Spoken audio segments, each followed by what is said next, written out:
Welcome back to Josh and Kristie Stealing the Internet. I'm Josh. And I'm Kristie. We've got some more great Reddit stories for you today, so let's jump into the first one. Am I the asshole for dyeing the sweater my sister-in-law knitted for me? Ooh, that's a tough one because you are modifying a handmade gift, and I'd feel like that's a little bit rude. But at the same time, you want it in a color that you're going to wear it in, so I don't know, that's tough. My sister-in-law, my brother's wife, offered to make me a sweater. I am also a knitter, and I understand the time and effort that goes into a project. I said yes, but asked if I could pick out the color, and also said I would be happy to pay for the yarn. She declined and said she wanted it as an excuse to use up her stash. Ooh, I don't like that. If you're making a gift someone, make sure it's in a color that they're going to like. I think offering to pay for yarn in the color that she wanted was a good compromise. She is a big-time, teehee, I have a stash beyond life expectancy type. Oh, she's a yarn hoarder. Okay. I will say, as with many crafts, I think knitting and collecting yarn are two different hobbies. I think that's fair. I have a giant pile of wood boards in my woodworking room that I don't have any plans for. But they're nice boards. You're going to use them for something cool someday. Yeah, eventually I will be inspired onto what to use that redwood for. She finished the sweater for me, and it fit great, but was in a beige color that I would never wear. I'm a soft autumn who favors plums, roses, terracottas, olives, etc. I don't like plain clothes very much, but I loved the look of the sweater, so I ended up dyeing it to a pretty green. I reach for it all the time. Okay, again, I just don't understand why the sister-in-law would put all this time into knitting something for someone when she knows it's going to be in the color they don't want. She didn't let them pick the color they wanted. That is so weird to me and like a waste of time. You know they're not going to appreciate it, really. Maybe sister-in-law was very confident that she knew what color would look good on OP. Maybe this is sister-in-law's way of telling you you're really not a soft autumn and you should be wearing beiges because you look hideous in those colors. I wore it when I was hanging out with family, and she was there. She said it looked like the one she'd made me. I said it was, but I dyed it. She stared at me for a long time and finally said, I wish you would have told me you were going to do something like that. I wouldn't have wasted my Malabrigo on you. Okay, I mean, it's still Malabrigo yarn. I don't know what Malabrigo yarn is really, but it's probably a type of yarn, and it's still that type of yarn. It's just now in a different color. So for context, and just as a disclaimer, all of my knowledge of Malabrigo is from skimming Reddit comments. Okay. From my understanding, Malabrigo yarn is special because it's hand-dyed and often vibrant. Oh, okay. So the color and the dyeing is what makes it special, and you dyed over that. Okay, I'm leaning towards a little bit the asshole here. No, just kidding. I'm going everybody sucks here because she's still an asshole for not letting you pick the color, but you're an asshole for dyeing over the special yarn. I was taken aback and told her that I absolutely loved the sweater. I just would have never worn it as a beige sweater. She got the sour lemon look on her face and said she would keep in mind to never knit anything for me ever again. She got up and left the room, and I didn't talk to her the rest of the night. I live in a different city than my family, so I probably won't see her again for a while. She has every right to not knit for me again. But was dyeing the sweater really that big of a deal? I thought it would be better for me to dye it a color I would wear than for me to never wear it. Am I the asshole? I'm still going everybody sucks here. Yeah, it's tough because you did edit her creation pretty extremely, but also you were never going to wear it, so it's kind of a weird borderland for me here. Yeah, I just feel like they're both being very stubborn about this, and like, I don't know, it's so weird for knitting. Yeah, which is why I'm kind of leaning towards everyone sucks here too. You asked sister-in-law if you could pick the color and even offered to buy the yarn. And she's like, no, I know better. And it turns out she didn't know better. Yeah, she picked an ugly color you would never wear. So at that point, do you just accept the sweater and say thank you very much and then tuck it in a drawer and never ever wear it? Which is also kind of rude. Maybe you should just give it back to her and be like, thank you, this is a lovely sweater. I love it, but it's not in a color I will ever wear. Maybe you can give it to someone else who will appreciate it more. Yeah, and it's not even that she went and bought the yarn special for you. She specifically said she wants to clear out some of her hoard. Okay, that can be misleading. Is the hoard leftover stuff she's trying to use up, or is it precious, beautiful colored yarn that she just couldn't resist buying, even though she didn't have a project in mind for it, and now she's waiting for something special to make with it? I didn't think about it like that because that is what it sounds like, isn't it? Yes, because I have as I am a hobby collector and have many craft hobbies that I do, I have some fabric that is beautiful. Don't know what I want to do with it, but I'm probably going to make a quilt with it someday, but I just got to find other fabric that matches it. And if someone took that fabric that I loved and thought was the most beautiful color ever and they dyed it, I might be upset. You know what? That's an excellent point. I'd be really mad if somebody, like, went down to my woodworking room and, like, cut the live edges off that oak board I'm saving. Yeah, it doesn't fit with their vibe. They don't want live edges. But live edges are beautiful. That's the whole reason I haven't used that one. You can get oak boards at Home Depot. So yeah, I kind of feel like from sister-in-law's reaction that this was a special, beautiful yarn that she loved and was saving for a special project. And she thought you were worthy of this beautiful yarn, and then you died over it and ruined it. Wow. That is an excellent point, Kristie. I kind of see where you're coming from, but I still have to stick with everyone sucks here. Just because sister-in-law seems to have not taken your feelings into the equation when she was making this gift. Yeah, it just seems like a waste of time on everybody's part. Top comment. Hi, knitter and yarn snob here. Not the asshole, and you can tell her Malabrigo is not that special, and she should have listened to you about the color in the first place. Apparently that knitter has opinions about Malabrigo. Okay. I mean, I think hand-dyed and special vibrant colors sounds kind of special. Maybe not like super special, but still kind of special. And what if it was like a limited edition dye batch and you can't get that color anymore? See, I need more information about this yarn and how special sister-in-law thought it was. Oh, don't worry. Every single comment is from somebody who has a lot of opinions about knitting. Okay. Because at the same time, if this was scrap yarn that she was just trying to get rid of, yeah, go ahead and dye it. But from her reaction, I'm guessing that's not what happened. Another comment, very torn on this one, because while I always check patterns and colors with knit giftees, I do know Malabrigo is a big deal to a lot of people. Like, it's $20 a skein and usually hand-painted, isn't it? See, that sounds special. Yeah, how many skeins does it take to make a sweater, you think? I have no idea. Because each one you use is $20 more on the project, it sounds like. I think OP has every right to dye her sweater to a color she loves, but I would also be a little taken aback if someone over-dyed one of the precious and limited yarns in my stash. Like, I wouldn't be mad, but I'd have to unpack my feelings on that one privately, and it might be a while before I knit for them again. And for folks who don't have stashes, it's not extra yarn you don't want, usually. It's often precious, rare, favorite, or expensive yarn that you've been saving for a special occasion. Yeah, I was like, I have a special stash of beads. I have a special stash of fabric. I have a special stash of stickers and scrapbooking stuff. I totally get this. Like, I like to hoard my precious craft supplies. Another comment, not the asshole. She used non-dyed Malabrigo. Now, I love working with Malabrigo. It is soft and lovely, but it also dyes so beautifully. So, you dyed it. You turned a sweater you liked the pattern on into something you love, and she made it. What is the problem? Now, if you requested that color, then dyed it, maybe there would be something to complain about, but even then, you are still wearing it, she still made it, and still used her stash. Also, I am a knitter. I love using a lot of different yarns and often use Malabrigo, but hands down, not the asshole. I don't know, like, it's beige, but does that mean it's undyed? It could just be dyed like a darker beige than like the off-white color that wool is. I don't know if I agree with that. You know what another knitter replied to that? Malabrigo is hand-dyed yarn. I don't think when she called it beige-ish, she means undyed, natural colored yarn. I think it might have been something like applewood, which is a peachy kind of beige, with subtle color shifts.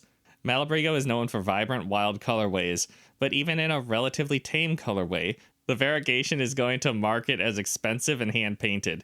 If someone just dyed a heavily saturated color over it, it could feel like someone took hardwood and slapped some paint in it. Yeah, it's like those people who take antique wood furniture that could be refinished lovely, and they just slap a coat of paint on it. Give it the old landlord special. Yeah, I'm like, no, you ruined it. Is this sweater now the landlord special equivalent of clothing? I don't know, maybe. It sounds like she's a knitter, so she probably knows how to dye yarn at least. Yeah, I do think she definitely probably does. Definitely probably. That makes sense. I'm a huge knitter and crafter. I'd be so happy if someone dyed a sweater I knitted into something they liked. It's way better than not wearing it, donating it, or throwing it away. Why is she mad she got to use her stash yarn? She needs to chill out. So there's a lot of opinions on this. I just don't know what she was supposed to do. Was she supposed to just take it and put it in a drawer and never wear it? In which case the sister-in-law's hard work goes to waste. Is she supposed to dye it and use it and love it, which seems like a good option in what she did, but then that makes the sister-in-law angry? Or was she supposed to like politely decline the gift and be like, this is beautiful, but it's not in a color I will ever wear? I was like, what do you do? I feel like there's no winning here. Sister-in-law is going to be mad and offended no matter what you do. It sounds like she wants you to wear it to holiday occasions so that she can feel proud about the sweater she made. Sort of like when grandma sends you scratchy homemade sweaters for Christmas. Oh, yeah. Yeah, I think that is what she wanted you to do. Just every time you see her show up in that beige sweater that looks terrible on you because it doesn't match your complexion. When you asked to pick the color and pay for the yarn from the beginning, that should have been a sign to her that you're a wee bit picky. I do not mean that with any negative connotation. There's nothing wrong with having preferences. The smart thing for her to have done would have been to ask you if you liked the beige color from the beginning or given you choices from her stash. I get that she probably wanted to surprise you and that she wanted to use high quality material for you out of love. But like, don't you want the people who receive your presents to use them? I know that some people just can't wear certain colors without looking sickly or naked. I can't wear most yellows. If I do, I literally get asked, do you feel okay by everyone? It's a thing. You took a generous present, made sure you could use it. I guess you could have given her a heads up, but not doing so doesn't make you the asshole. Apologize for the misunderstanding, not the behavior. Reaffirm to her that you adore the sweater, the craftsmanship, fit, pattern choice, all of it, and you wanted it to be something you could wear often, not just when you have a tan, because beige washes you out. You dyed it because you love it so much. If you didn't actually like it, you would have left it beige and only worn it when you were going to see her. You appreciate and completely understand the amount of love and work she put into it. You're so sorry for unintentionally hurting her feelings. Just because it was unintentional doesn't mean the hurt isn't real. What can you two do together to reconcile because you were excited to have another knitter in the family and a way to bond with her? You can even offer to knit her a sweater in return or set up recurring virtual girls' nights where you knit together, etc. I mean, yeah, those all sound like good ideas. Maybe you should have asked her before you dyed it, like, hey, I'm thinking about dyeing this because it's not a color I'll ever wear, even though I love it. Would that offend you? Do you want it back and you can give it to someone else and make me a different color sweater? What do you want to do? I feel like it's either everyone sucks here or no one sucks here. Because you both had good intentions, I feel. And you both just didn't maybe take the other person's feelings into consideration enough. Maybe you just need to shake hands and apologize and go back to being friends. Which seems to be a lot of Reddit's opinion, too. Am I the asshole for not defending my girlfriend? I mean, my first instinct is to ask, defend her from what? But no, you might be the asshole for not defending her in any situation. My girlfriend and I went to my family's house for dinner. My girlfriend was meeting my family for the first time. My parents, my brothers, and my sisters. My older brother is autistic and still lives at home. He has a job and could live on his own, but he likes living at home, and my parents like having him there. My girlfriend asked my brother why he still lives at home. He said he likes it there. She asked him why he didn't want to be independent, and he said independence wasn't a virtue. Is your girlfriend trying to pick a fight with your brother? She said it definitely was a virtue, and he asked why. She said independence means freedom, and he said freedom doesn't equate to virtue either, and she said it was a virtue.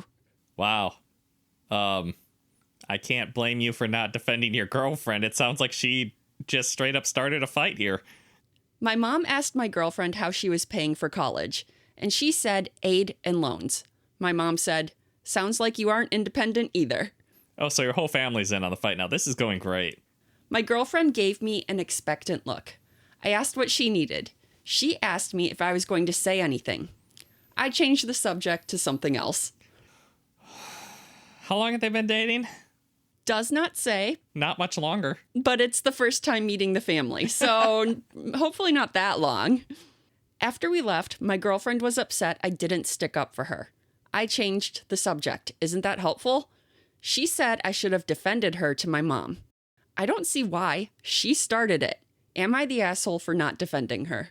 I guess that you're not the asshole in this situation because it sounds like she, for some reason, decided to pick a fight with your brother. Why was she so upset about the fact that he still lives at home? She's a college student. Yeah, like, we don't know how old brother is, but, like, a lot of people continue to live at home. Like sometimes way later than you think they would, just because the housing market is so terrible right now. Right? Like, it's tough to buy a house right now. And renting is so expensive. If it's cheaper to live at home and everybody's okay with it, yeah, do that. Save some money. Those were just some crazy virtues she was trying to spout when she hasn't even graduated college yet. Does she own a house? It sounds like no if she has to get student loans to that extent. Yeah, no, she's probably renting too. But she's living by herself and not with her parents. As an adult should. Yeah, I guess so. I mean, she is independent that way, but it sounds like your brother is quite happy living at home, so... And he has a job, he's making money, he's happy. Why is she picking on him? He's probably either paying no rent or very little rent to live with your parents. So, in theory, he's saving money, and he could buy a house if he wants to later. Yeah, he's being responsible. If your parents are okay with him being there, yeah, save that money for a down payment if that's what you want. Or just a car or something. It sounds like brother-in-law is going to get a head start out of this. But also, he doesn't have to ever move out if he doesn't want to, and his parents don't want him to either. That's true, too. If the three of them are okay with that living situation, more power to them. It just seems really judgy of your girlfriend to bring that up. On the first meeting with the family. Right? There's not going to be a second meeting if you just pick a fight immediately. Top comment, NTA. But I feel like you probably should have defended your brother and told her to stop prying. That was bold of her for a first meeting. Love the comment from Mom. Yeah, Mom jumped to your brother's aid, although you were in a weird position. So, I don't know. It sounds like you should have told everyone to calm down, but I can't really blame you for not doing it. That was a very awkward situation, and at least you tried to change the subject. But changing the subject instead of picking a side is going to make everybody mad at you. She was 100% out of line. OP should have put a stop to your girlfriend's comments first. Funny how she makes comments that are out of line and then expects you to defend her when she gets instant karma. This must have been a test, right? I didn't think of that. This is such a weird time to be testing your boyfriend to see if he'll defend you. Like, first meeting with his family is not the time to be doing that. That means you're making a bad impression if he needs to defend you. Well, she just wants to know if you love her more than your entire family. At this point, no. Yeah, that is pretty far down the line. Another comment. NTA, why would she expect you to swoop in and rescue her when she had just made a huge speech about independence being a virtue? That's very true, isn't it? She was independent and picking fights up until people started ganging up on her. She independently dug herself that hole, and she can independently get herself out of it. Your girlfriend just met your brother. She was being obnoxious in her questions. She did not deserve defending. Pay attention. This is strike one. And I do feel like, yeah, this is a big red flag. Yeah, it's a big red flag. I don't even know if it's strike one. I feel like that might have been at least 2 strikes. Immediately picking a fight with your entire family on the first meeting? This is when she's supposed to be on her best behavior, and this is what she comes out with? This fight seemed super avoidable, too. It's not like anyone said anything controversial. Just, your brother existed in that house, and she was offended by that. Girlfriend is the asshole. You took her to visit your family for the first time, and out of all the things she could have done, she chose to attack your brother. Not only that, when she got called out, she shifted the blame onto you. Yeah, I don't like girlfriend's train of logic in this situation at all. Yeah, she wanted to shame your brother, and then for you to be like, my girlfriend is a strong, independent lady, and you should be ashamed of yourself. I agree with her. What the heck? So Reddit firmly believes girlfriend is 101,000% the asshole, and you are not the asshole for not defending her. What she did was undefensible. Hey, if you're liking this video so far, hit that subscribe button for us. We really appreciate your support, and it lets us know we should keep making fun content for you guys. Am I the asshole for not warning people that a character in a friend's book was based on me? Why would you need to warn people about that? I do not understand this. Is it a little weird that your friend is basing a character on you? Maybe, but are people, like, gonna read the book? You don't even know if they're gonna read the book. Why should you tell them that the character is based on you? It sounds like bragging. My best friend, Cass, is an author who has a few books out. There are bits and pieces of me and everyone else she loves in everything she does, but she wrote a character heavily based on me for her most recent book. Personality, appearance, some life events, etc. I feel like that's weird and lazy. Create characters of your own. Basing it on someone, like basing it closely on someone you know, is weird. Wow, that is a hot take. Maybe. I'm not really sure. Feels like a hot take. I don't know. I think if I made it obvious that this character was based on someone, like, I would be embarrassed to have them read my book and, like, this show them what I really think of them. What if it's not good? This is my main character, Kristie. She smells terrible, and Right? nobody likes her. I was like, all characters have flaws, and you're just going to show her what you think all her flaws are. There's a love interest who is also based heavily on a friend of ours, Riley, in the same way. Okay, a love interest. So she's taking two people she knows in real life, heavily basing characters off of them, and then making them fall in love. Please tell me that Riley and OP are together in real life. They definitely are not. No, you cannot do that to people you know. Be like, I think you two should be together. Now kiss. Yeah, it's like role playing with your friends and like making them smooch. And, oh, it's weird. The characters end up together. We all met in college for what it's worth. Riley and I have also never dated, hooked up, or anything like that. But your friend thinks you should. I knew this was happening. We have a tradition where I read her third draft, but Riley is not a huge reader, so I never mentioned it to them. Same with my husband. The book came out, and I didn't even think about it because while the character is based on me, it is not me. I don't know how I feel about this. I feel like you should have at least given your husband a heads up if he knows this character is based on you. Well, sometime later, we were at another friend's house when Riley was there. Cass asked Riley if they'd read the book. Riley said they were surprised to find out we ended up together and felt it was odd. My husband asked what Riley meant. Cass said the characters were based on us. My husband was surprised. They both asked why we didn't tell them ahead of time. I feel like this is something I would have let my significant other know about. Hey, there's a character that my friend based on me in her book, and this character ends up with another character that she based on her friend. I just wanted to give you a heads up and reassure you that I have never been romantically interested in said friend, even though Cass thinks we should be together. That's fair. I gotta admit, when I read this the first time through, I did not even consider the landmine they might have placed into their marriage. Right? I feel like it is just polite to give your significant other a heads up so that they don't get suspicious. Your friend based characters on you and then they end up together. Were you together in college? Are you secretly lovers? Like, why does your friend want you guys to end up together? I'm suspicious now. I wonder if husband has a character in the book too. No, because author friend Cass does not like husband and doesn't think OP should have ended up with him. OP should have ended up with Riley. Both of them feel blindsided and uncomfortable about it. I said that in my defense, I don't go spilling details about Cass's book in general. And again, the characters are not actually us. And most readers, unless they are the creepy fandom stalkery types, would have no way of knowing. Should I have told them? Well, one, I don't think Cass should base characters on people she knows and then make them like fall in love and like, are there sexy scenes? I don't want a character based on me to have sexy scenes with a person I'm not even remotely romantically interested in. That would give me a huge ick. I'd be reading it and be like, ew, no, I don't want to sleep with that person. It gets weirder the more in-depth a lot of scenes get, doesn't it? I do not like. Also, I don't want my friend to think about my sex life, and she's writing about it. She's fantasizing about my sex life and writing it into her book. I do not like this. Nothing about this is okay. From a third party, not at all related to any of these people point of view, I really want husband to have a character in the book, but he's like the horse or something. Just something that is in no way a romance option.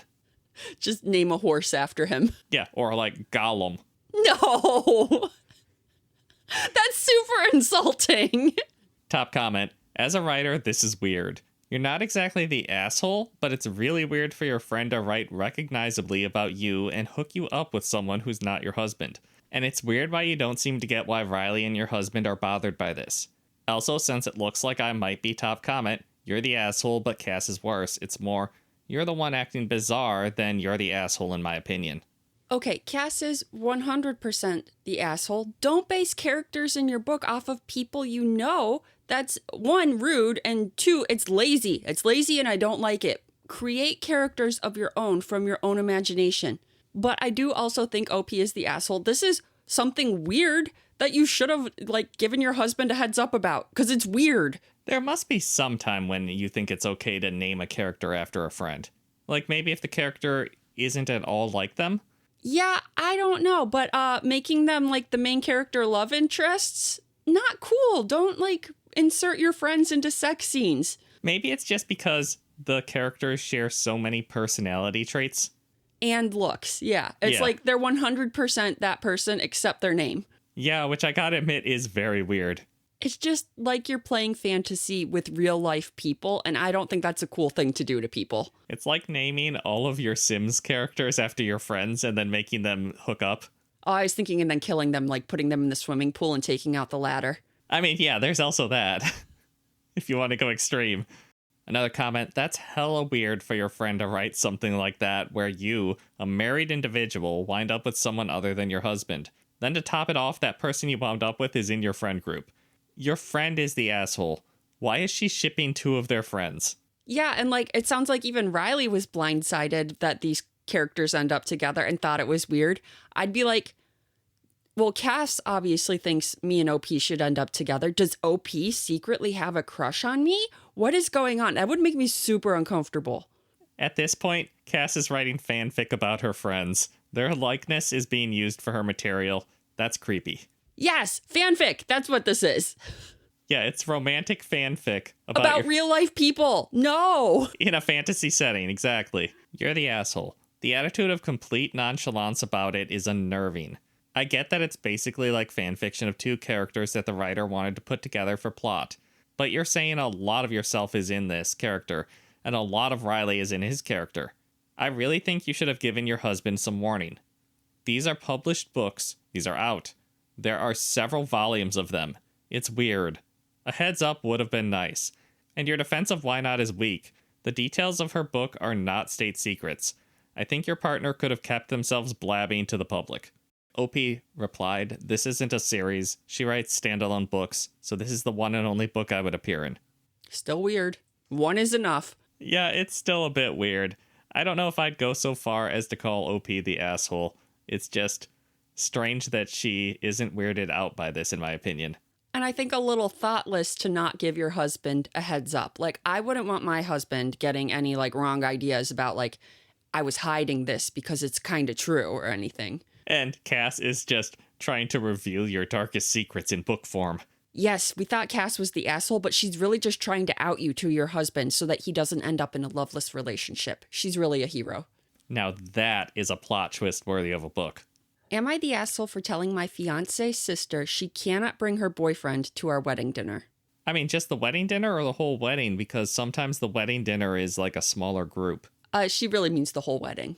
Oh, well then you might be the asshole unless this guy's awful. You usually allow people to bring their dates. My fiance's sister has been dating a guy for a few years now who I think is totally sketchy. Oh, years? Then he's a member of the family, whether he's sketchy or not. He told her he has a wife, but keeps coming up with reasons why their divorce proceedings get pushed back, and all the wife's stuff is still in the guy's house in a separate room. I retract my previous statement. This man is not family, and he sucks. She told us he hates taking pictures, red flag, and the few times he was supposed to meet other people in the family, something has come up. He's gonna have to be in every single wedding photo if he comes. Just for proof. He was supposed to be at my brother-in-law's wedding and at the last minute had to cancel for some reason. I think the guy is lying to this woman and seeing other people on the side, and God knows what else. It sounds like he's not actually trying to divorce his wife to me, but that does count as seeing other women, I guess. Anyways, my fiance and I are getting married next month at City Hall in front of our parents, step-parents, and his two siblings. I'm an only child.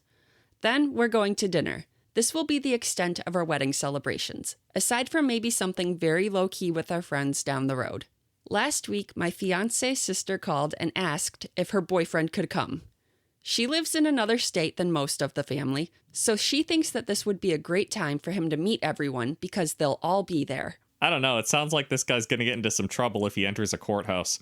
I absolutely don't want this. Aside from me thinking the dude is sketchy, I've never met him. Neither has my fiance, his brother, nor his dad and stepmom.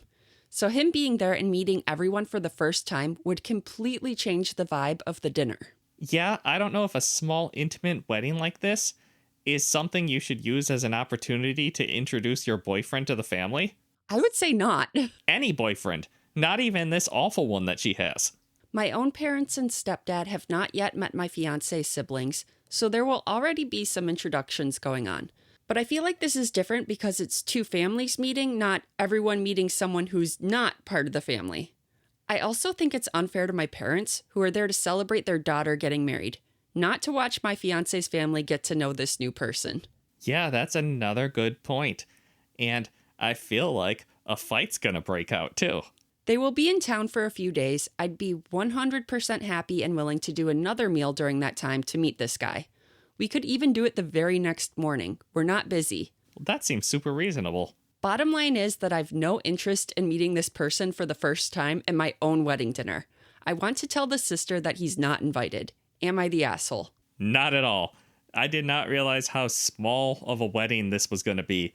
You don't want to have to be meeting a new boyfriend. Well, not a new boyfriend. You don't want to have to be meeting a boyfriend at this type of thing. It's supposed to be about your families getting to know each other. It feels like him turning up is going to steal some of the spotlight. So a good boyfriend would know to humbly say, let's meet them later. This is likely not a good boyfriend. It sounds like he's going to say, I don't want to go because he's afraid of entering a courthouse. I'm going to stick with that. I think he's going to be arrested on the spot. At the very least, afraid of showing up in photos with another woman on social media. Right, because he isn't divorced yet. And we all know that that means that he is not actually trying to divorce his wife. He's trying to hide his girlfriend or girlfriends from his wife. I just feel like future sister-in-law has had years to introduce this guy to her family. Why does it have to be now? Yeah, I mean, it sounds like he ducked out of one or two opportunities to meet the family. Yeah, because he doesn't actually want to meet the family. He's not serious about this girl. No, not at all. So when he also ducks out of this one, you're going to have a crying sister-in-law at your whole wedding. Oh, that's a good point, because I was thinking someone commented, the top comment, he won't come. Let her know you're posting photos of everyone on Facebook and he definitely won't come. Why cause problems saying no when you can say yes and set up a scenario where he'll say no? And I was like, that's smart. But then you're right. Sister-in-law is going to be crying the whole time. Yeah, I think push really hard for the tomorrow dinner. So that way, whatever problems happen are after your wedding. That sounds like a really good idea. See, you're smart. I didn't even think about that. You're good at avoiding drama. That's the teamwork of this marriage. Sometimes you see the problem, sometimes I do. She does have a little edit/update. My fiance agrees that it's a weird request, but doesn't care enough to say anything. But he's very much a go-with-the-flow kind of person, so I don't hold it against him. He's not that close with his sister and disagrees with a lot of the decisions she makes in her life. Because, yeah, that's a good point. This is his family and his family drama. He should be the one dealing with it. But at the same time, you're the bride. I think you do get a say. You're marrying into this family. If your fiance is with this person, you're already part of that family, and you do get a say. It's not like it magically changes over once the marriage certificate is signed. But I'm usually a big proponent of, hey, it's your family, you deal with the drama how you want to deal with it. Yes, most of the time I am a big supporter of you deal with your family's crazy and I'll deal with my family's crazy. But there's always an aspect of we have to meet in the middle and make sure we're on the same page. Another comment. She's been dating the guy for a few years. Easy YTA, right? Nope. He has plenty of chances to meet everyone and chickened out for whatever reason, every single time. Your future sister-in-law has forfeited the right to have him at your wedding dinner. NTA. I appreciate the optimism of that commenter by saying for whatever reason. Yeah. We know the reason. It's because he's scum. And then my favorite comment, tell him he can come, but it's a family event, so he has to bring his wife. I almost spit my tea out on that one. That's hilarious, and I love it. Yeah, it's a family affair. Let's meet the whole family. The whole family. All the families. All of them. Am I the asshole for not agreeing with my girlfriend that I'm cleaning too loudly while she's taking a nap on the couch? Ooh, I have mixed feelings about this one because my sleep is precious. Do not disturb my sleep. But also, I love it when you clean. That means I don't have to, and that's great. Maybe you love it when I clean because I try not to clean while you're napping. Yeah, you are very considerate of my nap time. I'm really curious to hear an outsider's perspective on this. I, male 29, live with my girlfriend, female 30, in an apartment. Just now, we had a fight over something rather trivial. When we finished dinner, I started cleaning the table, and the kitchen. My girlfriend told me she was too tired to clean yet, and that she wanted to chill on the couch. She was tired from a long day at work, however, so was I. I honestly didn't mind cleaning by myself while she chilled on the couch, so I just went ahead and cleaned everything. So far, I'm on boyfriend's side. That sounds nice and considerate that he's like, you've had a rough day, I'll just go ahead and clean everything. But when I was done, she went, I want to ask you a question, but I know you're going to get mad. But I told her to ask me anyway. Her question was basically, what goes through your head when you see me sleeping on the couch? Do you not think you should make less noise while cleaning when you know I'm asleep? She didn't say she was going to go sleep on the couch. She said she was going to go chill on the couch. While it might read this way, she didn't ask me in a bitchy way. She was asking it sincerely. It still comes across as kind of bitchy. I don't think there's a way that's not bitchy. The noise she was referring to was me closing cabinets and vacuuming the kitchen floor, as well as emptying the vacuum filter by banging it against the trash bin's side. Okay, now I'm a little iffy. Okay, if he knew she was sleeping, vacuuming is a no-no. Like, doing the dishes, yeah, sure, it's after dinner. That's the time you do the dishes. Go ahead and do that. Could the vacuuming not wait until she was awake? Granted, I reacted harshly to this question by indeed getting aggravated. The thing that really irked me was the fact that I had just picked her up from work with my car, so she didn't have to spend twice the time on the bus getting home, and I had done almost all the cooking, which again, I really don't mind doing. Okay, I am not on girlfriend's side in this anymore. They both went to work, and then he did the favor of driving to pick her up from work, and then he cooked dinner, and then he cleaned up after dinner, and all she's done is complain. Yeah, although the way that boyfriend said the thing that really irked me and then listed some things that bother him and then said these don't really bother me, I don't believe him. I think that they are obviously bother him because he brought them up. Well, I think it didn't bother him until she started complaining about him doing all this stuff. He's like, I did you all these favors today. I've been carrying the brunt of the workload and you're just complaining. That might not bother me doing all of that, but once you start complaining about it, it's going to bother me. I was taken aback from doing all this and then getting critiqued for cleaning too loudly and did not appreciate it in the slightest. But I admit, I pointed all this out to her in an aggressive manner. Also, I was listening to music with earphones in, so I didn't even notice making a lot of noise. Okay, at least he wasn't blaring music out of a Bluetooth speaker while he was cleaning, because that's what I do. Yeah, that's also true, but it's impossible for an adult to not know that vacuuming and slamming something against the side of a trash bin makes a ton of noise. I still don't know, did he know she went to the couch to sleep? Because she said, I'm going to go chill on the couch. Did he look in and see that she was napping while he was doing all this? Or did he think that she was just playing on her phone out there and he didn't know she was sleeping? I think that does make a difference, but also I feel like I'm sensing some microaggressions on his part because he is vacuuming and like slamming the vacuum against the side of the trash bin and being very loud. And he's like, I didn't know I was being loud. You're 29. There's no way you don't know you're being loud. Yeah, he's probably annoyed that I gotta clean up the kitchen after I cook dinner and she's just in there on the couch just chilling. Her response was that I always drag all the things that I do for her in the house into every discussion, when what she was pointing out didn't have anything to do with that. It kind of did. You were critiquing him for doing chores. So he brings up all the chores he does and was like, what do you want me to do? I'm doing chores. While this might not directly relate to the point she was making, isn't it at the very least understandable? I feel almost insulted for basically getting called inconsiderate after just having cleaned by myself so my partner could chill in the couch. So please tell me, am I the asshole? Yeah, I feel like girlfriend sucks in this one. You don't be like, I don't feel like doing chores. And then when your partner is like, okay, well, that's fine. I'll go ahead and do chores. You don't then critique the way they do chores. If you don't like the way they do it, maybe you should have done it yourself. See, I'm leaning a little more towards everyone sucks here because I feel like he was cleaning aggressively. But if she was just chilling on the couch, is like cleaning aggressively that bad? If she's sleeping, yeah. But if you think she's just chilling on her phone, maybe not that bad. That is fair. It's just the way that he worded it makes me feel like he was cleaning aggressively because he didn't like that she was chilling on the couch, when he also had the option to also go chill on the couch for a bit and then they could clean up together. But it's after dinner. It needs cleaned up now. Yeah, there are some people like that where it needs clean now. That's what I'm getting at, is like he seems like he can't accept the idea of doing the chores later. Some people cannot relax if the house is not clean. And that is their problem, and their partner shouldn't necessarily have to accommodate and clean on their schedule. But he wasn't making her. He was cleaning on his own schedule. Top comment. Vacuuming while she was trying to nap? You're the asshole. I still need to know if he knew she was napping or just thought she was chilling. Can you see the couch from the kitchen? But yeah, vacuuming while someone is sleeping is really rude. That is mom on a Sunday level rude. Yeah, mom a Sunday morning at 7 a.m. Somebody replied to that. I'm scrolling through all the NTA comments, wondering if I'm the only one who doesn't include vacuuming in my dinner cleanup.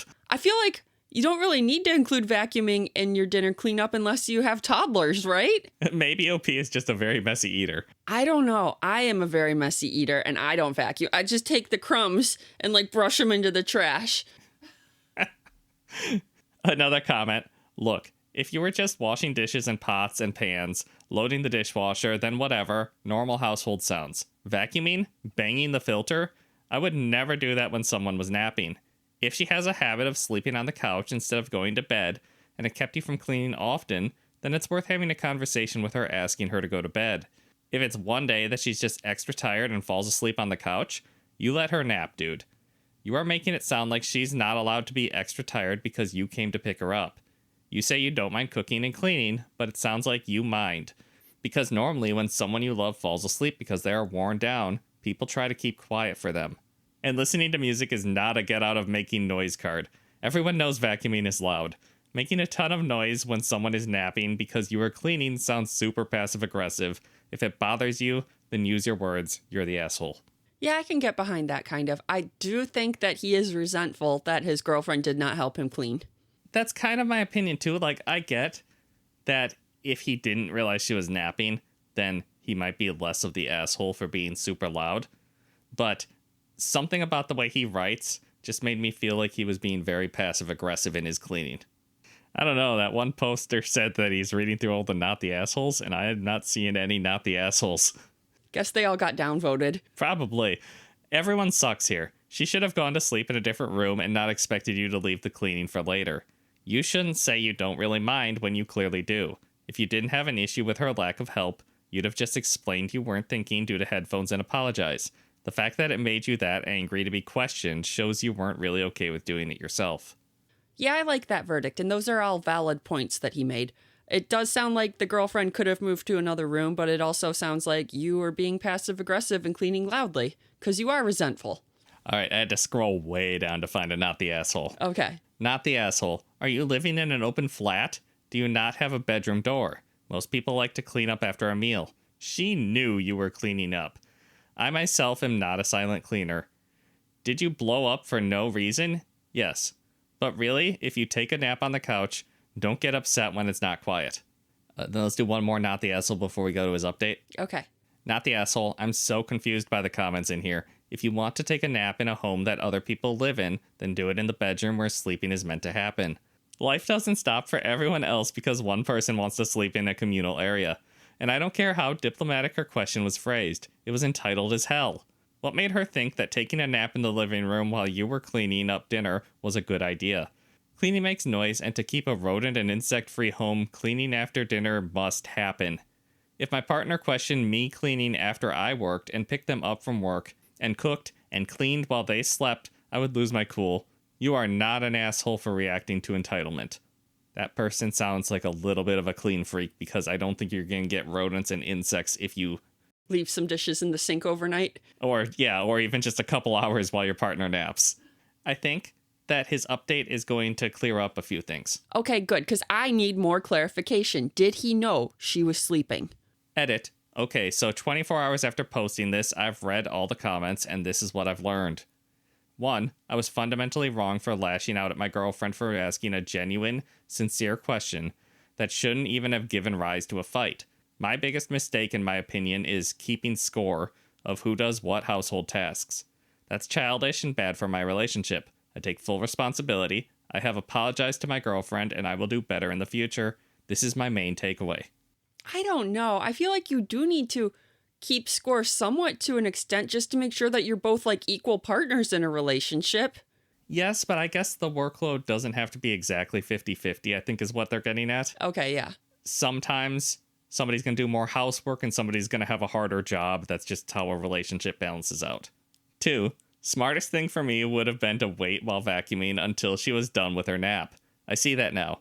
Thing is, I didn't know she was asleep while I was vacuuming and cleaning the filter, as there was a dividing wall between our living room and the kitchen. See, I think this really takes him from the asshole to maybe not so much an asshole. He didn't know she was napping. She didn't even say she was going to go nap. She said she was going to go chill. I would assume you were on the couch with your phone just scrolling. I mean, that's fair. This is also a weird situation for me because I've never had just a vacuum in the kitchen. Oh, yeah, you got to go out and get the vacuum from the hallway closet. Yeah, or wherever you store it. I've just never been in a living situation where I could get to the vacuum without walking from the kitchen to most of the other house. Yeah, so you would see her sleeping at that point. This is weird. But maybe they just have like a front closet that you can get to from the kitchen without entering the living room. It's just, I've never had a house designed like that. She could hear all the noise coming from the doorway of the kitchen, which doesn't look out on the couch she was sleeping in. I genuinely didn't know she was sleeping and don't even know why she thought I saw her sleeping, but that's also on me. I should have specified it in my post. 3, based on the previous 2 points, I accept that I'm the asshole. I will say this, about half the people saying I'm the asshole give valid reasons why this is the case, and the other half is batshit fucking insane. Yeah, that's Reddit. People telling me that a breakup is near, making generalizing statements which boil down to, all men bad, and downvoting me even when admitting my wrongdoing, like WTF LOL. I knew Reddit was full of idiots, but goddamn, the amount of armchair psychologists who overestimate their ability to predict the outcome of a relationship based on Am I the Asshole post about a trivial fight is staggering. I'm celebrating my 10-year anniversary with my girlfriend this year. I love her to death, and I thank all that is good and holy that she's not a raging dumbass like some of the idiots who commented here. Wow. I guess that's a good sign that OP is passionate about his relationship. Probably. Or passionate about how stupid people on Reddit are. One of those 2 things. He's definitely passionate. We're going to use the word passionate, right? Yeah. So, I don't know. Maybe a little bit of an asshole, or just needs to accept that sometimes you can take a break before cleaning up. I'm just going with everyone sucks here, but it sounds like they talked it out and they're working it out, so good for them. Right. I'm always happy to hear that OP was willing to listen to other opinions and they're not breaking up over something stupid like vacuuming. Am I the asshole for having and using emergency spices at dinner? I don't know entirely what emergency spices are. Do you just have like pocket spices that you can either throw in food or your enemy's eyes as needed? I don't even know how to respond to that. Honestly, they sound practical to have either way. I, 28 male, was raised by my parents to always smile and stomach it when I'm a guest in someone else's house and they serve food that I didn't enjoy. I've carried this into adulthood because I think it's just polite. If I really don't like a meal I'm served, I'll just eat a little bit of it and maybe grab some food on the way home. But recently, I was in a store and found little tiny bottles of the spice tahini, which I love. They were 50 cents, so I got like 12 of them, and now when I have a bad meal, I just wait for attention to be away from me and pop a dose of tahini in, and that masks whatever flavor I don't like.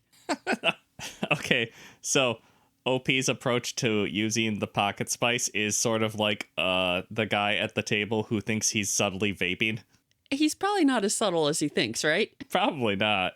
Recently, I was at a family gathering and my aunt served this weird concoction of chicken sausage, peppers, and onions and a cream sauce on plain white rice. It tasted both bland and weird, so when attention was away, I dosed it with the tahini. But my food had bits in it and looked red, so my family noticed and I had to come clean and explain. Okay, so not a lot of forethought on OP's part. My aunt was very offended and asked if I just hated her cooking. I said no, she has made great food, I just didn't like this meal. She asked why I didn't say anything, and I told her I was raised to just smile and bear it when I had a meal I didn't enjoy as a guest. The tahini was just my way of helping me do that. This made her more upset and started an argument with my parents. So now the whole family is annoyed with me. Am I the asshole? This is kind of a tough one for me, because you should enjoy the food you're eating. I almost wonder if you could have just asked your aunt if she had any... What flavor is tahini? I don't even know. Okay, I was going to say, like, you could ask your aunt if she has any, like, red pepper flakes or anything, but I don't even know if it's a spicy spice. I don't know. I've seen them like putting it on watermelon and stuff. So I'm like, what does that even taste like? I'm going to be honest with you, I've never heard of this spice before. I didn't until a few years ago when TikTok introduced me to it. Tajin is a popular Mexican seasoning blend made from a combination of mild chili peppers, dehydrated lime juice, and sea salt. I didn't realize it was Mexican. I was picturing Indian. I knew it was red. I think I've had this spice before, actually. Oh, okay. It's pretty good. I just didn't know the name of it. But I think that now that I know it's just like a mild peppery lime flavor, you might have be a little bit the asshole for not just asking if she had any salt or red pepper flakes to add a little flavor to it. Or is that rude in its own way, asking if you can add spice to the dish served to you? I don't know. There seems to be varying opinions on whether it's rude or not to ask for hot sauce to add to your meal and stuff. Because OP did try it. Mm-hmm. So, because we've done a story like this in the past where the guest just didn't even try the meal and dumped a bunch of hot sauce on it. And that is a little rude, I think. Yeah, that is rude. But OP did try it, thought it was bland, so they added some seasoning to it. I don't know if I would call that rude. I kind of feel like you're not the asshole here, but you did try to get away with something. I kind of feel like not the asshole for adding your spice to this meal, but you're the asshole for telling her it was gross. He did tell her her cooking was kind of gross, didn't he? I didn't think about that part. Yeah, I gotta agree. You could have said that a lot more gracefully. Not, I was raised to just grin and bear it when somebody serves me slop. I don't think that was his exact words, but it was close. Yeah, like it would have been easy for OP to just tell a little white lie and be like, I just thought this meal would be even better with a little bit of spice, and it is better now. Would you like to try some? Yeah, why don't you share your spice with the whole family? I just keep picturing OP being like a magician where he like passes his hand over the plate and suddenly it's covered in red dust. I just keep thinking about like in those gothic novels where people have a ring with a hidden compartment and they hide poison in it and they just flip it open and sprinkle that poison across the food. And I picture him doing that with his tajin. Yeah, that's probably exactly it. You're right. It just sounds like he chose one of the least subtle spices. Yeah, it's bright red. Bright red. Yeah, it's chili powder red, pretty much. Top comment, I personally feel that adding things like salt, pepper, red pepper flakes, hot sauce, etc. is fine as long as you are polite. So I suppose that I can extend that to the concept of tajin for the sake of this post. But I'm going to vote YTA because of what you said, not because of what you did. I told her I was raised to just smile and bear it when the meal I didn't enjoy as a guest. That was rude. You could have said, I just love spicy food and found these cute mini packets at the store. It's like a powdered hot sauce. Do you want to try one? Or really any variation on that implies that you enjoy her meal, you've just got a thing for heat, like many people do. Instead, you told her that you hate her cooking so much you have to bear it. That's fucking rude and clearly not in line with how you were raised and the values you proclaim to have, even if her cooking is terrible.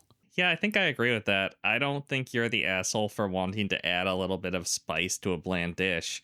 But, like you and that commenter said, he did not word it politely. I can't think of a worse way to phrase it than what boils down to, if I have to bear eating your food without complaining, I need to add spices. Yeah, I just need to completely mask the flavor. Emergency spices implies the food was so bad you needed rescuing. If you'd just said, oh, I put tajin on everything, I'm kind of addicted, nobody would have blinked. OP needs to practice their little white lies, it sounds like, because OP sounded very honest in that post, didn't they? Too honest. Impolitely honest. Right. I have to agree with all of these commenters. OP just needed to give a little lie, and then everybody would probably be happy, or at least not mad at him. I do also think it's rude that, at a dinner to pull out your little secret spice stash and not offer to share it with everybody. Yeah, I think that's fair. I think instead of trying to be, sneaky and subtle, offering to share it would have been a way to not make it into a big fight. Also, I don't think OP quite understood what his parents meant when they said grin and bear it, because he's not grinning and bearing it. He is not being polite at all, and that was the whole point of the grin and bear it. Yeah, the grin and bear it was be polite. and don't dump a bunch of strange red powder on top of it. So Reddit says, not the asshole for carrying around tahini, but you're the asshole for telling your aunt she's a terrible cook and this meal is terrible. Am I the asshole for eating dinner before my girlfriend got home on date night? Yes. Date night, you're supposed to share dinner. That's like the whole point of date night. Required background, I work full-time while pursuing a PhD. And my girlfriend has a 1.5 to 2 hour commute home most nights. Because of our work and teaching schedules, we have a standing date night once a week. Yesterday was date night. The situation.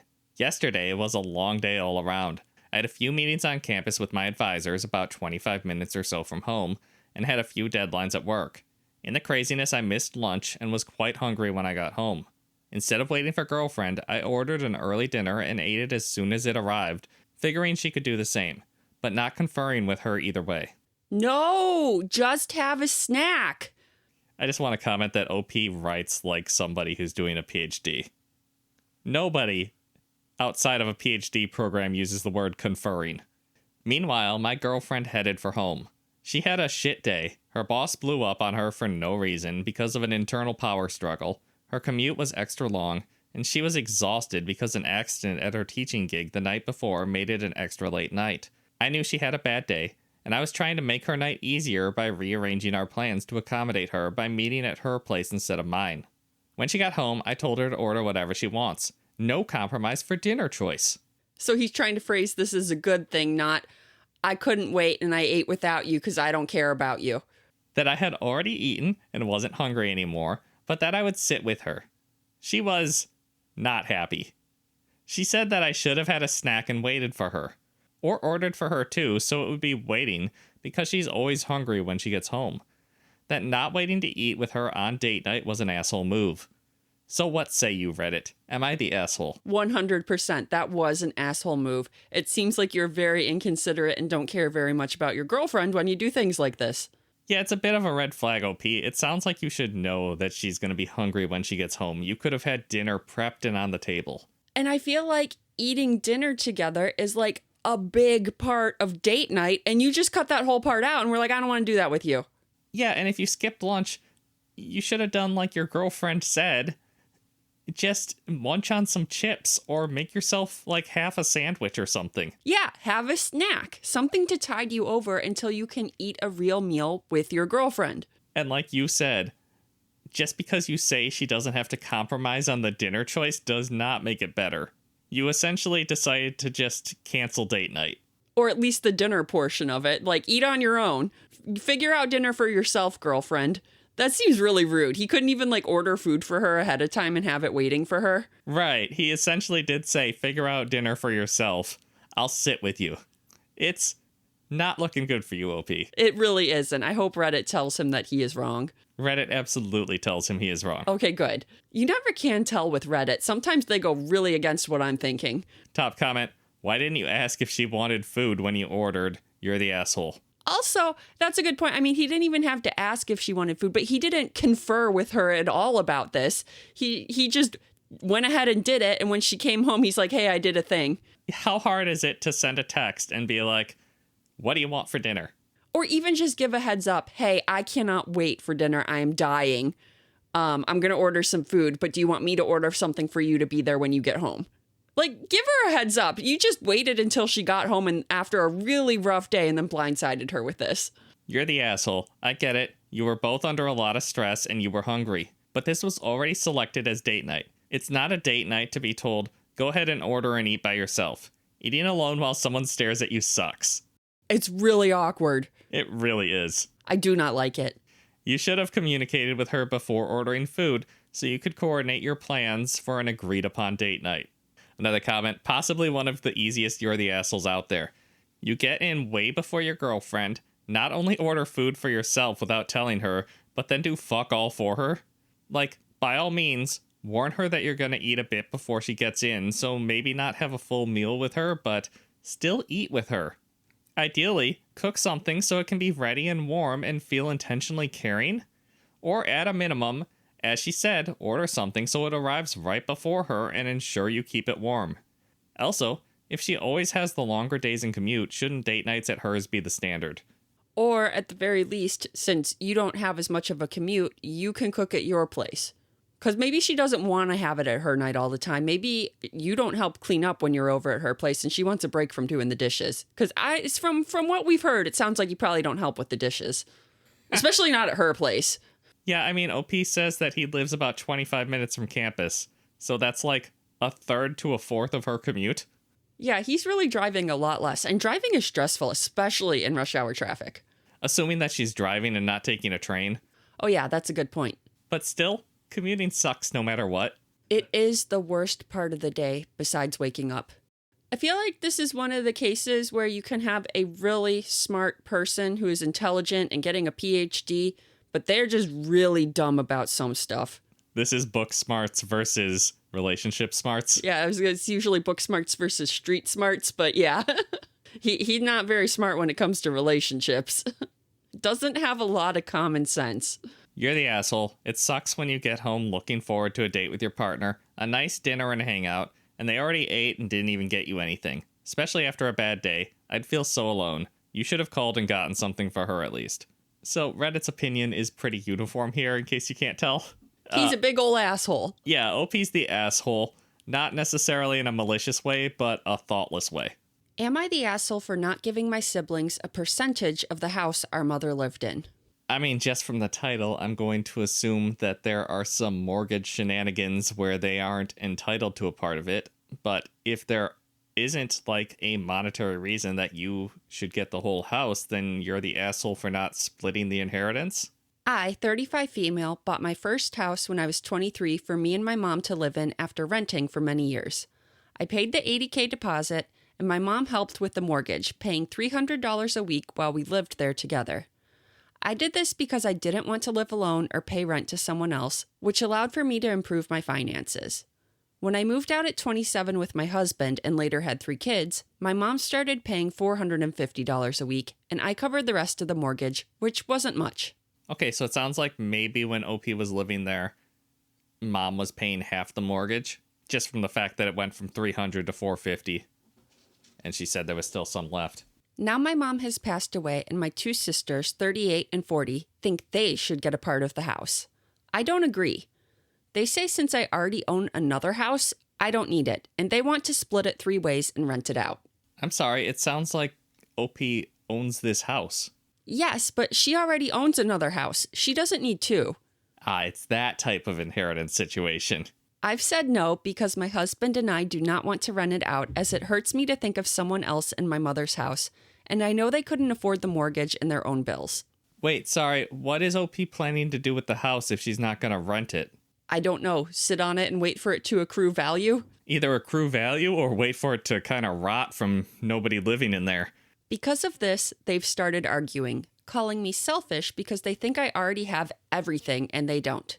But I have not spent over $200,000 on that house just to give it to someone else for free. Wow, OP has spent a lot more on it than I thought she was going to say. I mean, an $80,000 deposit, and then they've been doing mortgage payments for years. That's true. That adds up, doesn't it? They also believe that since house prices have gone up significantly, that I'm to earn an extra couple $100,000, which I might, but I always paid for the property taxes and any maintenance needed. It sounds like if your siblings want to share this house, they should have been helping their mother make her rent payments? However, I do know my mother spent her money on this house over the years and are forever grateful that she could help me out, so I offered each sister $5,000, which is all I can spare after having to pay for most of my mother's funeral and a headstone. But they believe it's not enough and are continuing to argue with me about this. So you even paid for most of the funeral. Yeah, it sounds like there really was no monetary inheritance from the mother. No, it sounds like OP was helping her lovely mother out by giving her a cheap place to live, like a good daughter.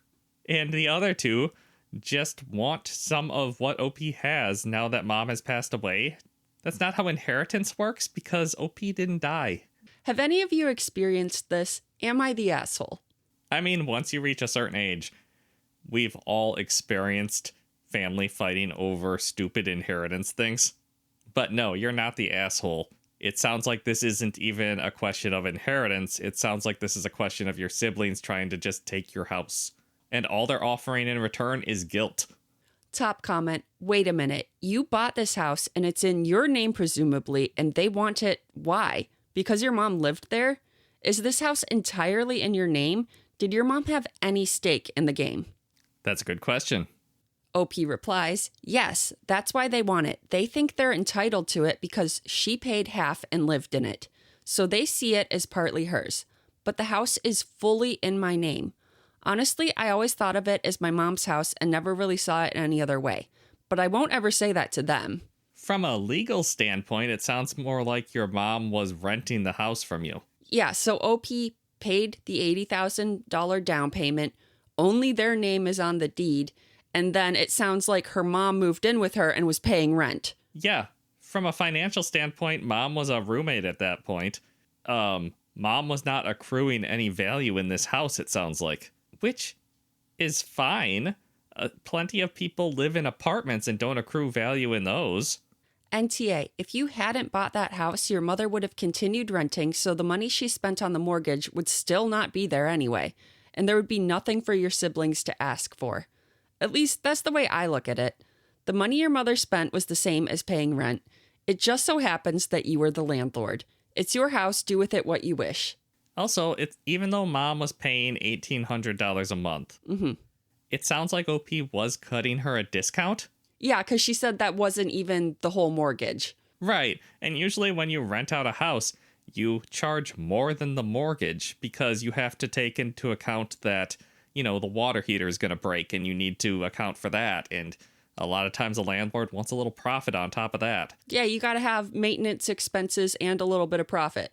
Honestly, it sounds like you were being a good daughter and helping out your mom. It doesn't sound like mom was actually putting any value into the house. You do get the benefit of the house obviously accruing value because houses are stupid expensive right now, which is why your sisters are both very jealous of you. But this just sounds like you made better financial decisions or something.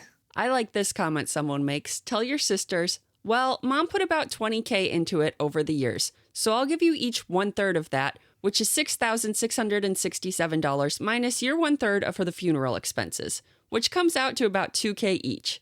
Why would I pay for the entirety of the funeral if you want 1/3 of her equity in my home? I like that comment a lot because you're going to end up reducing the checks that you are writing them.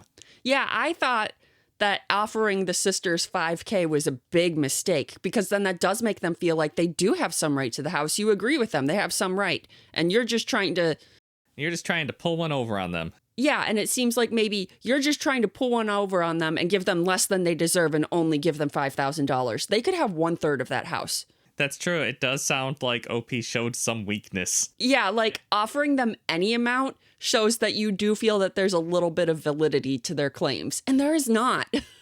Show no weakness. Stand firm and be like, no, you get nothing. And you owe me money for the funeral expenses. Yeah, they smelled a bit of blood in the water, and that sucks. Okay, OP does have a few edits.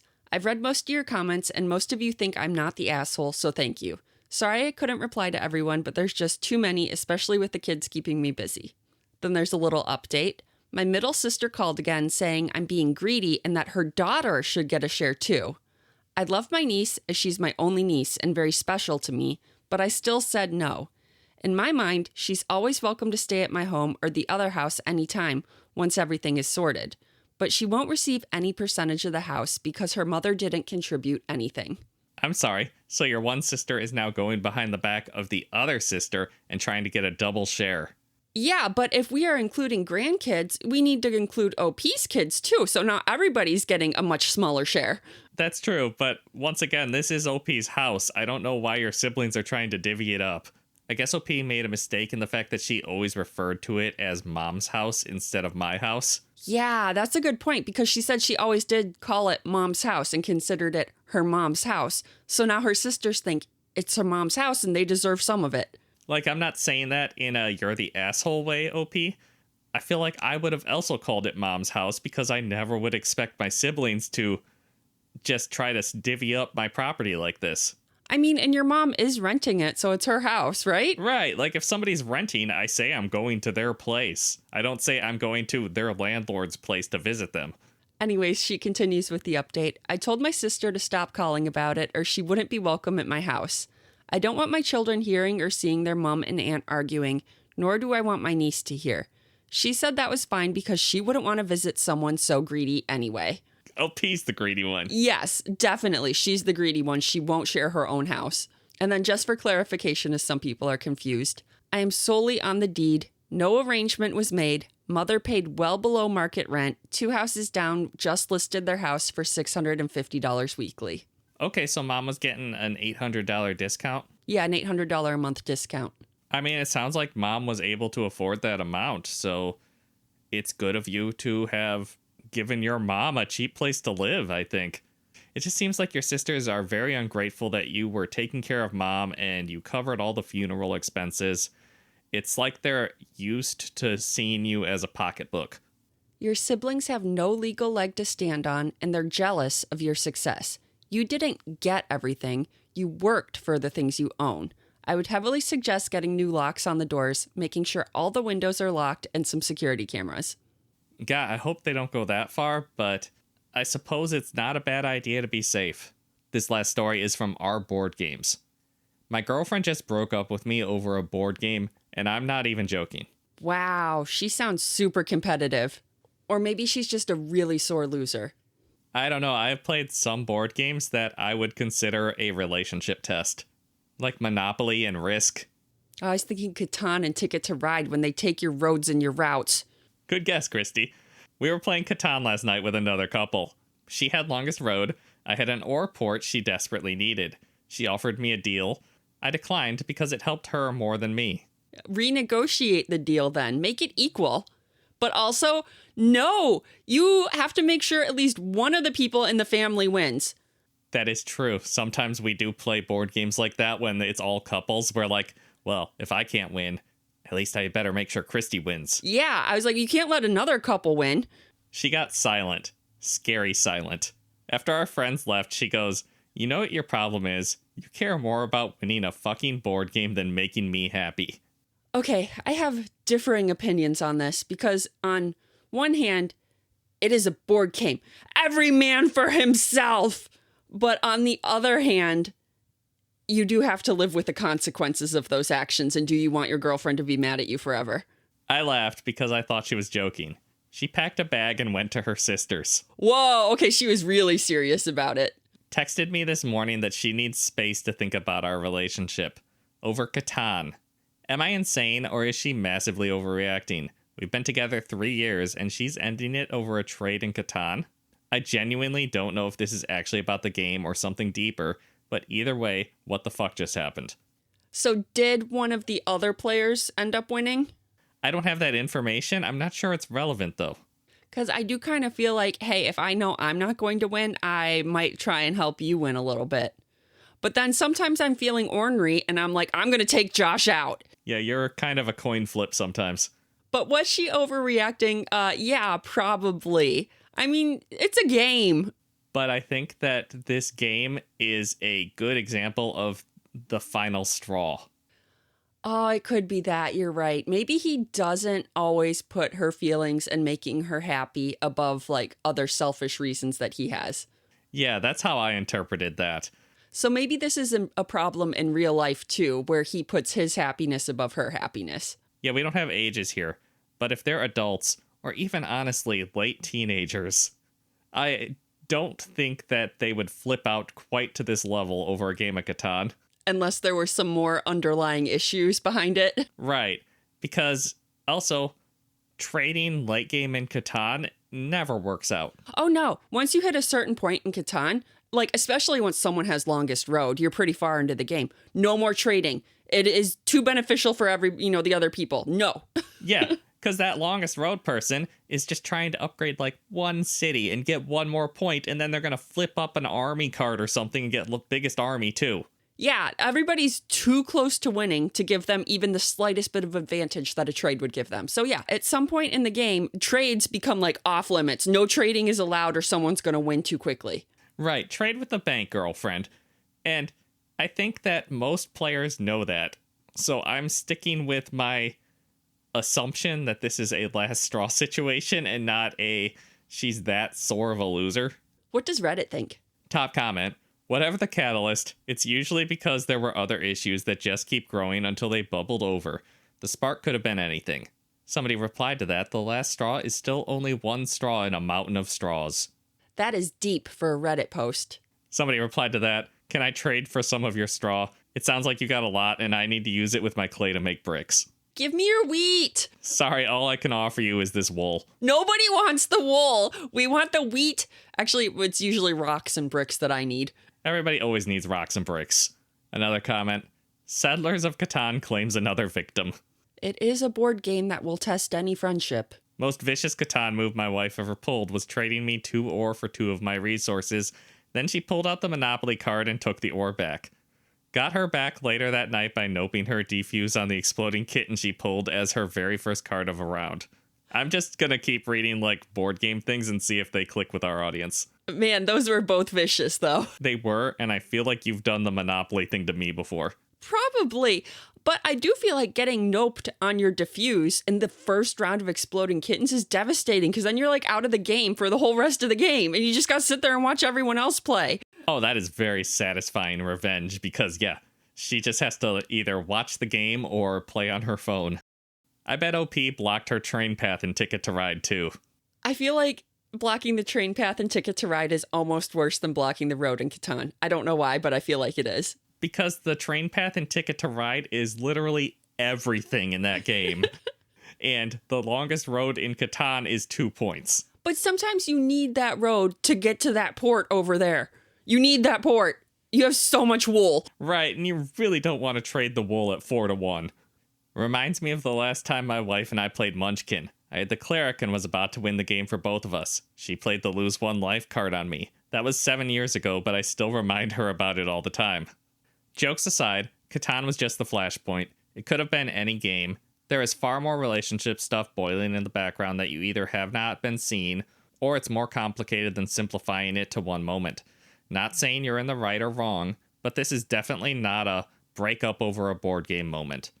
OP replied, oof, yeah, I think I kind of zoomed in on the board game and missed the bigger picture. Lesson learned, I guess. And then somebody else commented, I think you mistakenly posted your relationships question in a board game forum.